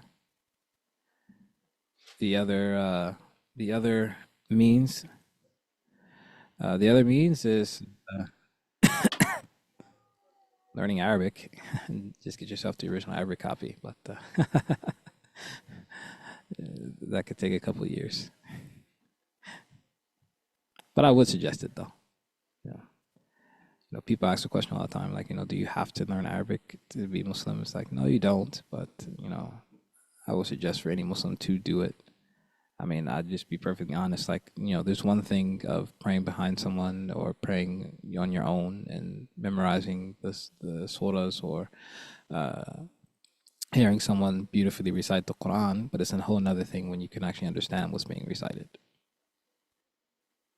or when you can actually go to the original text and see it. Because again, translation is art, and not every translator is the best artist. And also certain things, no matter how hard you try, you just can't really fully get it in a translation. Even certain verses of the Quran, like, no matter how you try to translate it, like however good the translator is, it's just like it's not going to have the same impact that the actual Arabic of the Quran has. Again, one of the what is considered to be the greatest miracle of Islam? The greatest miracle of Islam is considered to be the Quran, and so that in and of itself is indicative of the aspect that it cannot be imitated, even from the standpoint of trying to translate it. Like, you're not going to be able to imitate it. Like, for example, there's a complete difference between hearing Surah Al-Rahman being recited than for someone to just try to translate it. You know, uh, and so I would definitely encourage people to learn Arabic. It's not, and it's also a humbling experience. Like, if I usually recommend for people, it's like, if you want to work on being able to take criticism, because as a believer, we are supposed to be able to take criticism. Is that I usually suggest that my main suggestion is that a person learn tajweed. You learn proper recitation of Quran, and if you're able to learn it from someone either younger than you or someone that you have some sense of authority over. And generally speaking, someone that's younger than you is going to be someone that you would technically speaking have a sense of authority over. But but yeah, but the other aspect is that learn Arabic. It's a very humbling experience that it can be. As one of my teachers said, and he's considered to be a world renowned scholar. He said in one of his lectures, he said, "I used to think I was smart until I tried to learn Arabic." And then he said, I thought I knew Arabic until I started studying tafsir. you know, uh, and so another lecture that he gave, he said that Arabic is something where it's like it's not impossible, it's not easy, but it's not impossible. Somewhere in between. So but it's not to say that you necessarily have to become a scholar of Arabic, but to at least have a firm foundation of Arabic. And in different portions of it will take different amounts of time. Uh, uh, uh, so, for example, for many people, even learning to read the Arabic alphabet.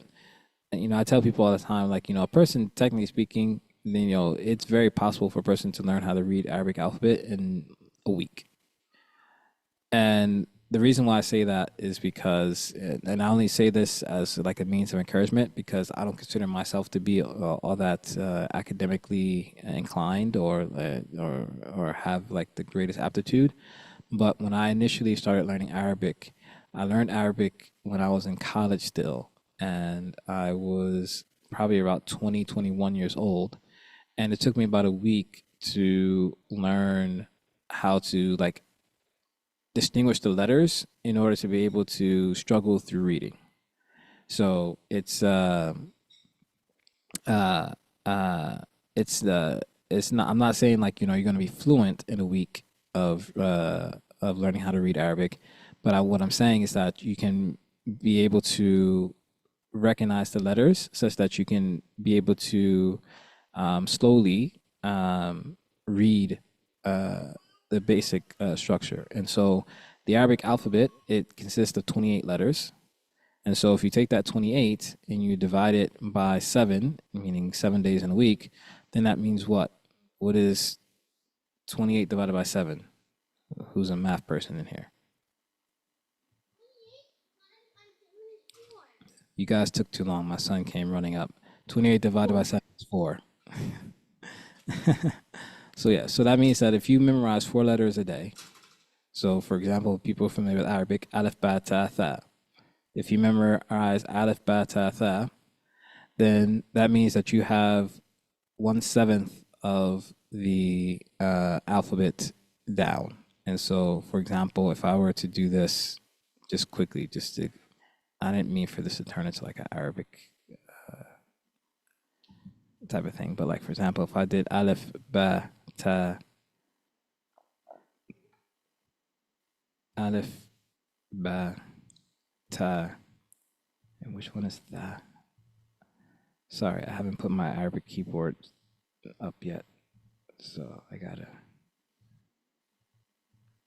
figure out which one is for tha, because tha is not.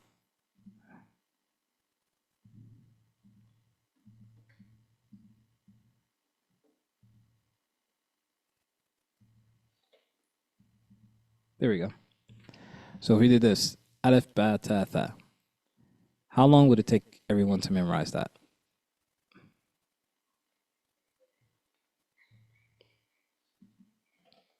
So somebody said today. Yeah. So I mean, generally speaking, you would probably say like, most of us could probably memorize this within an hour, we can probably memorize it. And then if you go into the aspect of Arabic Arabic vowels, then you have 3. You have, in particular, uh, you have a fatha, you have a kasra, and you have a dhamma. If I can, there you go. You have a fatha, kasra, and dhamma. And I'm sure you can't see that. But those are the three vowels in the Arabic language, and they have a, e, u sound. So if you have a fatha, that's going to be, and you have a fatha and you have an alif, then it's going to say a. If you have a fatha and it has a dhamma on it, it's going to say u. And if you have a fatha and it has a kasra on it, it's going to say e. And so the same thing with ba, it'll be ba, bi, bu, or ta, ta, ti, tu, or tha, tha, thi, thu. And so probably within an hour or so, a person probably can memorize those four letters with their vowels.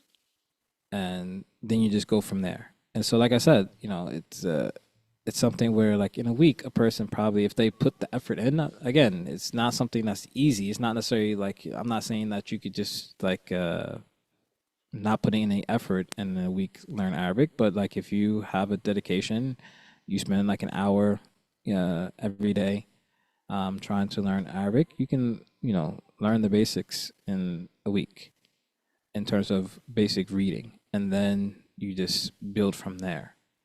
But again, the benefits of it are immense, even if it's nothing more than just being able to understand the Quran. Because, like someone mentioned in the chat, is that they've looked at the different translations of the Quran, and they were uninspiring.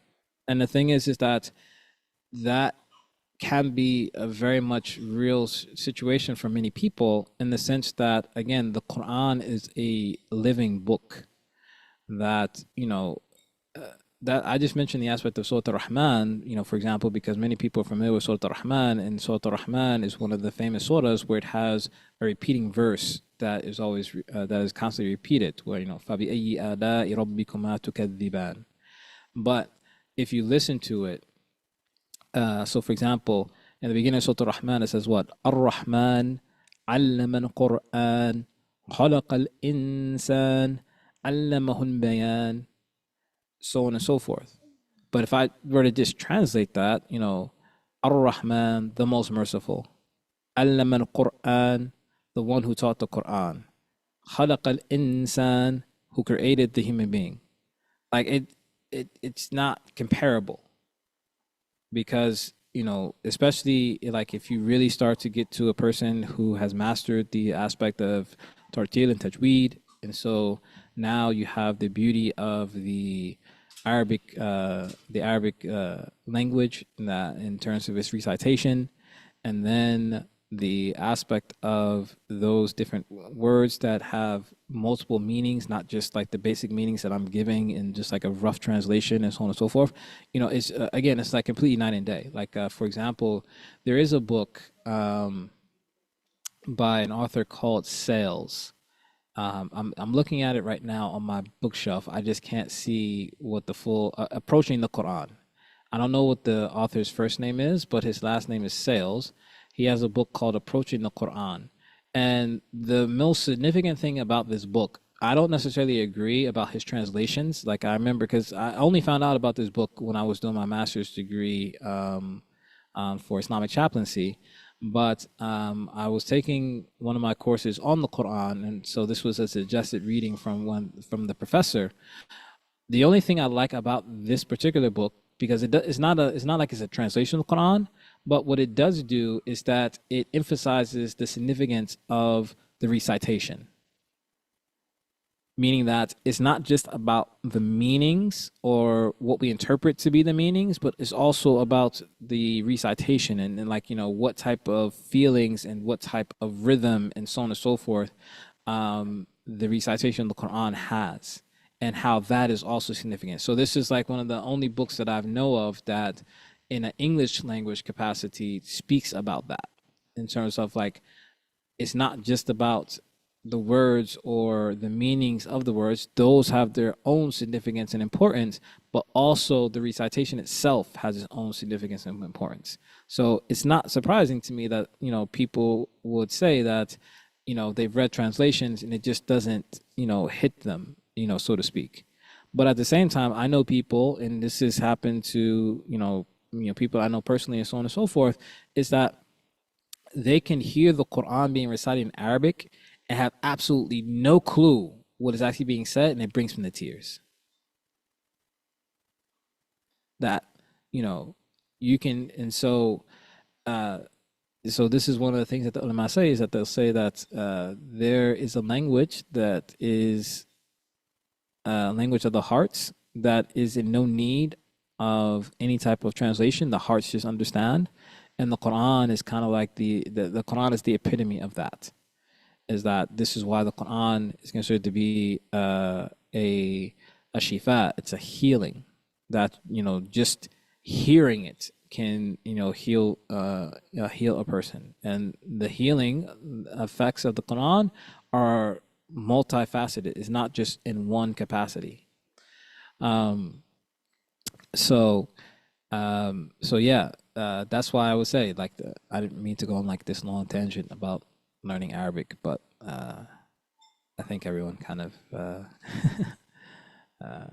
sees where I'm going with it. Like, you know, do you have to learn Arabic? No. But is it beneficial? Definitely. Is it going to be difficult? Yes. Is your nafs going to want to quit? Probably. But it's worth it. Like, for example, has anyone here learned Arabic or is attempting to learn Arabic?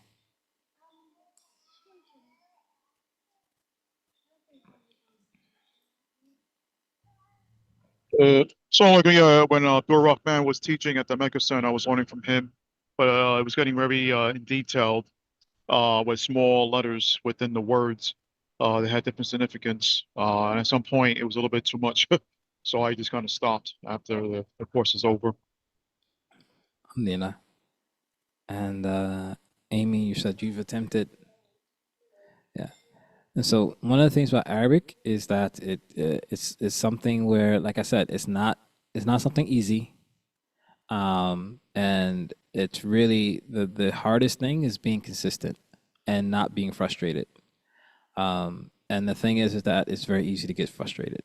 But again, it's one of those things is that if you push through it, the benefit is tremendous. You know, I've been studying Arabic for God knows how long at this point, and I'm still, you know, learning Arabic. You know, you know, that's the as they say is that, you know, you're forever a student. You know, so just like, you know, I sometimes teach with the Mecca Center or other places, I'm also a student as well. So I've had classes earlier today where I'm not teaching, I'm a student. And one of the classes that I was in today, earlier today, was Sarf, which is Arabic morphology. And so, you know, getting into more detailed aspects of morphology and so on and so forth, you know, memorizing the different charts and so on and so forth, and the rubai and the thulathi and the mazifi and so on and so forth. You know, and so the thing is that, you know, it's not to say that a person who's not trying to go into like in-depth Islamic studies necessarily has to go into that capacity, but even at the basic level of, again, learning the alphabet, learning how to read, and then just learning basic understandings of words, again, you might be amazed at the experience that you have in relation to even just your presence in the salat. You know, I always mention to people, it's like when I was overseas in Yemen, one of the greatest things that ever happened to me while there was the day that I was praying behind the Imam, who happened to be Habib Omar. And just like as a side note, people sometimes people will ask me like, you know, who is my favorite qari or who's my favorite reciter that I've ever heard. And usually people will mention like the more famous reciters like, you know, Husri or Minshawi or, you know, others, you know, Ghamdi. And I always say the same thing for the most part is my favorite reciter is Habib Omar. And the thing is that the Habib Omar, he's not known for his as being a qari per se. But I always explain to people that the reason why I always say Habib Omar is because I've never prayed behind someone who interacts with the Quran the way that he does. Meaning that when Habib Omar prays the Salat and he's reciting the Quran, he you can feel and you can hear that he's interacting with the Quran. That it's not just he's reciting the verses just because he's memorized them, but no, he is like his voice just depending on the meaning of what he's reciting, his voice changes. Like sometimes it'll go up, sometimes it'll go down. Sometimes you can, feel that he's in. And so the verses that talk about Jannah or anticipating of the something great, like you could hear his voice like rise out of anticipation. And then the verses where it talks about Jahannam or punishment and stuff like that, his voice gets lower, and you can hear like it gets slower, and you can almost hear him start to come to tears. And like again, it's just a very much an interaction with the Quran. It's not just recitation. But in any case, I remember praying behind him, and all of a sudden, after he finished the recitation of the Fatiha, and he started reciting another surah, and I started to realize, Subhanallah, I understand what he's saying. Like that was probably one of the greatest moments that I've ever had in my life. And so, that's just kind of like my encouragement for people. It's just like, that experience, can be worth the struggle in and of itself. Is that, how many of us have been interacting with the Quran for years, but we don't necessarily know what is being said. And so, like I said, for many people, they can experience the beauty of the Quran just by listening to it and not knowing what's being said.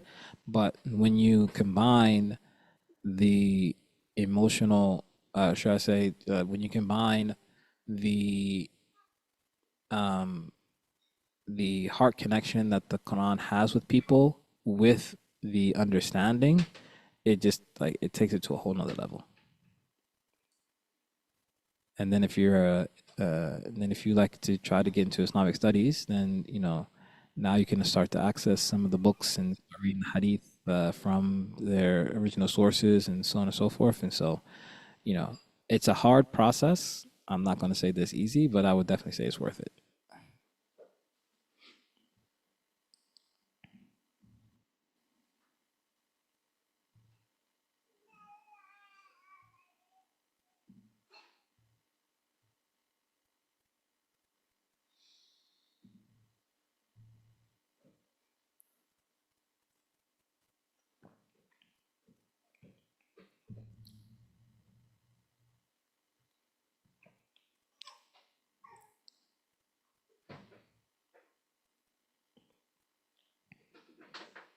Anything else before we wrap up for the night?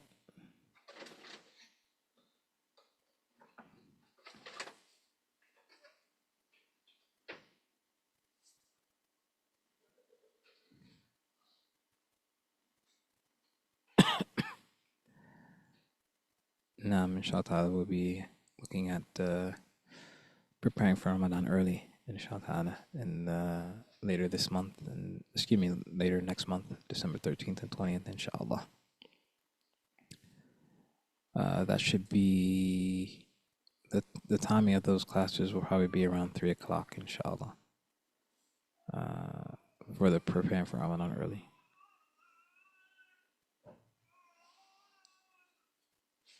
And actually, Ramadan is going to be quickly approaching. Ramadan starts in the middle of February. By next year, Ramadan will be completely all in the winter months, and so we'll have another,